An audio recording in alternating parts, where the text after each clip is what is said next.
Hello there guys, what is going on? Son of Chelsea back here again for another edition of Let's Talk Chelsea. Hope you're all doing well and keeping safe on this Tuesday. In today's episode, reflecting a bit more on the Aston Villa draw last night and also transfer talk surrounding Marcus Alonso to Atletico Madrid in January. But before we get into any of that good stuff, I want to ask you guys, if you haven't already, hit that subscribe button and the notification bell so you never miss an upload. Also hit the like button if you're enjoying the content because it helps out the channel as well. So starting off with the Aston Villa draw last night, recapping it a bit, a really frustrating result. If you haven't seen my rational perspective, please go and do so. More criticism of Frank Lampard naturally after that game. The tactics of the team at the moment looking a bit one-dimensional without Hakim Ziyech or Reece James, especially in attacking areas. I did think we looked more encouraging in the first half, but for me, the subs of Frank Lampard, once again, I think is something you should question. About Timo Werner coming on for the goal scorer, Olivier Giroud, I think we lacked a focal point, and it just feels like Chelsea and Lampard need a bit of a breather at the moment with all the scrutiny and pressure and sort of struggle at the moment. But will he get it? You know, it's such a congested season. Just on the Man City game, there's major doubt around whether our game against City will go ahead next Sunday after their game against Everton was called off. Speaking on the COVID situation generally,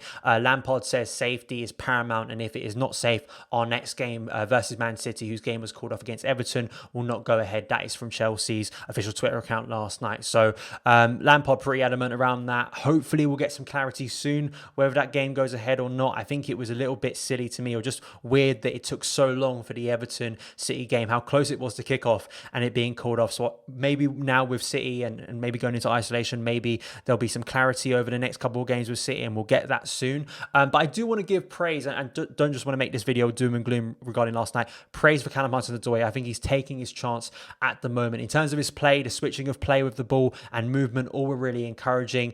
And despite this period not being very good for Lampard or Chelsea, with results and performances dipping significantly, I think this is individually the sort of scenario Callum needed to get back into the first team picture under Frank Lampard. And despite not winning, I think it's undeniable we looked a lot more threatening and dynamic with Pulisic on the left in his natural position and Callum HudsonOdoi on the right. And I do think those two will be the main wingers moving forward. And I think Callum absolutely now needs to be a first team player. Even with Ziyech coming back, he's a massive player for us, of course. But I think Callum absolutely has done himself a lot of favours over the recent games, even if Chelsea haven't been getting the right results. And before I wrap up talking about this game, I want to touch on JT's response to an Instagram comment about Christensen in the run-up to Aston Villa's equaliser. Really interesting this from JT in terms of his history of Christensen. When he was at the club, he bigged up Christensen a lot in terms of having a bright future at Chelsea, and there's been some sort of debate around that equaliser, not only in terms of the referee's involvement, you know, should it have been a foul, should the referee have stopped play, but also why did Christensen stay down? This is what JT had to say in a response to a comment on his Instagram. The comment was, "You'd have been raging at that, John. The sporting side of the game has disappeared." Terry responded simply by stating he should have got up. Long-term subs of the channel will know about Christensen and my sort of thoughts about him, my criticism of him at Chelsea. And it's quite interesting seeing JT being that sort of blunt and harsh about Christensen at Chelsea.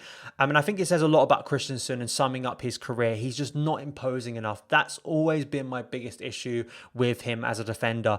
I think he is, for the modern game, an aesthetically pleasing centre-back. I think he offers something that people like in modern defenders, being a progressive passer. I think, you know, he's the type of centre-back that I could see going to, say, a Mönchengladbach, where he thrived on loan, but also going to another league and thriving in his career if he plays in a progressive system. I just think the physicality of the Premier League, as was proven in that incident last night, I think is just too much for him. Yeah, I think it was a foul, but the fact he isn't forced off by injury, you know, if he'd stayed down and then we had to make a sub for him, but the fact is he got up, played the rest of the game, no issue. And that's my concern with Christensen, just switching off, being a little bit too maybe naive or weak in a key moment of the game that cost Chelsea 2 points. I think it's too big of a risk to keep playing Christensen. I just don't think he's ever going to make it at Chelsea. And I think there are better defenders. And part of the defence of Christensen, not only from people I see in my comments or on Twitter or whatever, in terms of backing Christensen and other fans, and also within the club, is his passing ability. But to me last night, you know, when I'm thinking about passing ability from a centre-back, I'm not thinking about under no pressure, you know, hitting the ball net to your full-back or your fellow centre-back or your goalkeeper under no pressure, right, and having like close to 100% passing accuracy. I'm talking about, you know, those long-range passes, especially when Chelsea are up against a deep-lying defence, and trying to break things down and trying to switch the play a bit more like Thiago Silva does so efficiently. Christensen just doesn't doesn't offer that for me. I think the difference between him and Thiago Silva, night and day, not only in terms of their overall game, but progressive passes. I think Thiago Silva is so much better. And also Rudiger, I think, is so much better. There were moments in the first half where Rudiger, not always getting it right, but attempted to switch pace to Callum HudsonOdoi.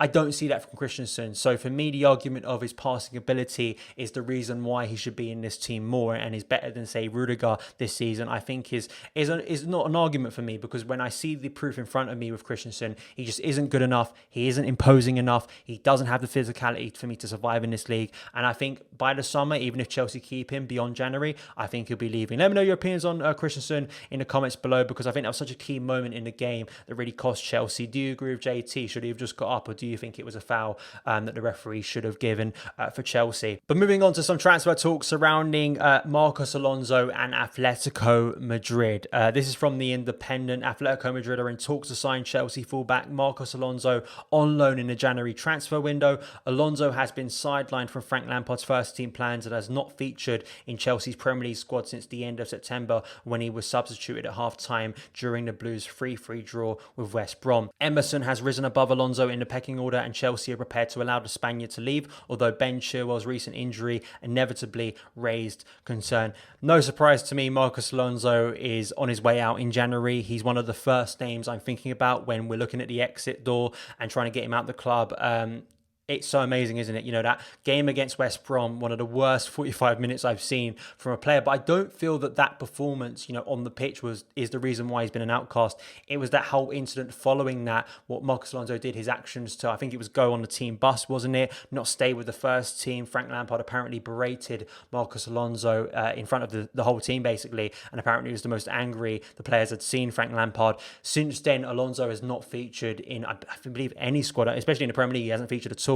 And it's just the writing's on the wall for him at the moment. And I think that it's obvious this season. I think it was so obvious in the summer, and it was always, I think, between Emerson and Marcus Alonso who would stay at least for this season. I still think Emerson will be making his way out eventually. And I think Chelsea need to go and recruit maybe back up to Ben Chilwell, better than Emerson at the moment. But Marcus Alonso, in terms of being such a key player for Chelsea over a number of years and now just being out in the cold, it seems like a decent move, even on loan at the moment. I do think Chelsea will have to loan out a lot of their unwanted players, at least for the January window, due to the current pandemic, due to the struggle we had in letting players go in the summer, and then maybe it will shift to permanent moves in the summer, hopefully. Chelsea have done some decent business with Madrid over the years. I think of Alvaro Morata, I think of Diego Costa, both ways, signing Diego, but also selling Diego back to them, and of course Felipe Luis as well. That was the same situation.